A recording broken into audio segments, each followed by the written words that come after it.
Hi, my name is Evan Brazil, and I will be talking about the improper care and treatment of U.S. soldiers when returning back to America.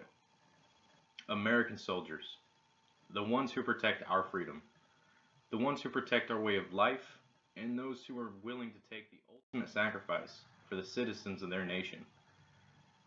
Think about how many soldiers you may know. Like you, nearly everyone knows a member of the military, either current or past.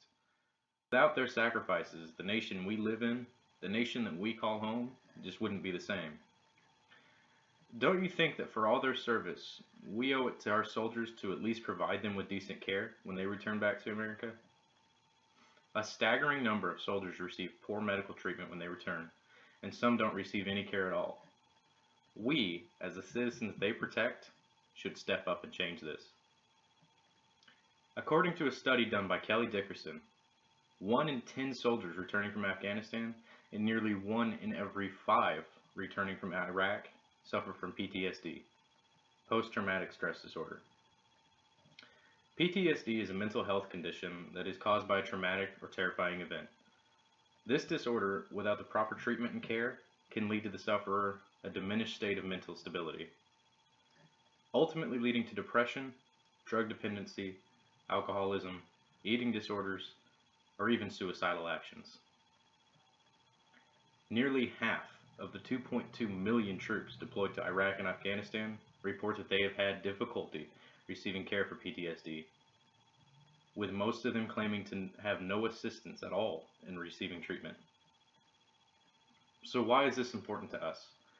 As an American citizen living freely with little worry of losing our way of life, we owe it to our veterans to supply adequate treatment and care. We are losing veterans at an alarming rate to suicide. And if they are not receiving support from the people they're protecting, who else is left? It is the least that the American people can provide as a term of appreciation for the sacrifices our soldiers have made. If this support and appreciation of our armed forces, both enlisted and returning, is lost, our freedom will be on the verge of being lost due to a lack of participation in the military forces. A study performed by the UCLA Center for Health Policy Research depicted that 76% of California veterans with PTSD either received inadequate treatment or absolutely no treatment at all for their issues from 2011 to 2013. This number is an accurate representation of the national population of veterans, with nearly 10% of these veterans seriously considering suicide as a way to escape their PTSD issues. So what can be done to help? American citizens need to recognize the effects of PTSD, how it affects veterans throughout the nation, and reach out to the veterans providing support. Education of the effects is a solid way to alleviate the issue of poor treatment. By supporting veterans with PTSD on an individual basis, no longer relying on the VA or failing attempts by our government, bringing the treatment to an individual and local level, we can raise awareness and let these veterans know that they're not alone in their fight. The majority of these suicides are a result from the lack of progression and mental stability. If the American population can raise awareness and support our veterans, it would lower the rates of suicide and lower the rates of this progression. Nearly everyone knows of, is related to, or has access to a veteran. It's a simple act of support. Checking in on them, making sure they're okay by talking to them and understanding their needs, supporting them however they find fit. We as American people owe it to our veterans to do this. Picture a world where our veterans receive the care they need and deserve.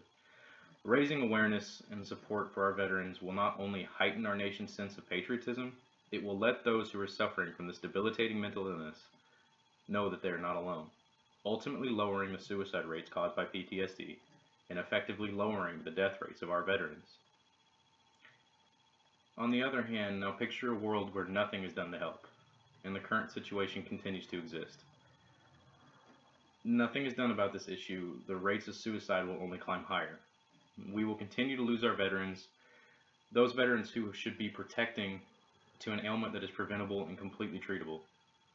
This means family members, mothers, fathers, brothers, and sisters will be completely lost, leaving loved ones heartbroken. So in summary, this issue is one of utmost importance Our veterans deserve to have anything they need when they return home. Without our support, suicide rates will continue to increase, and we will continue to lose those who have fought for our freedom. So please, go out, find a veteran, and simply talk to them. Thank them for their service, and let them know that you're here for them, as they were there for you protecting your freedom. Support them in any way you know how, because you may be the one thing that keeps them alive. Thank you.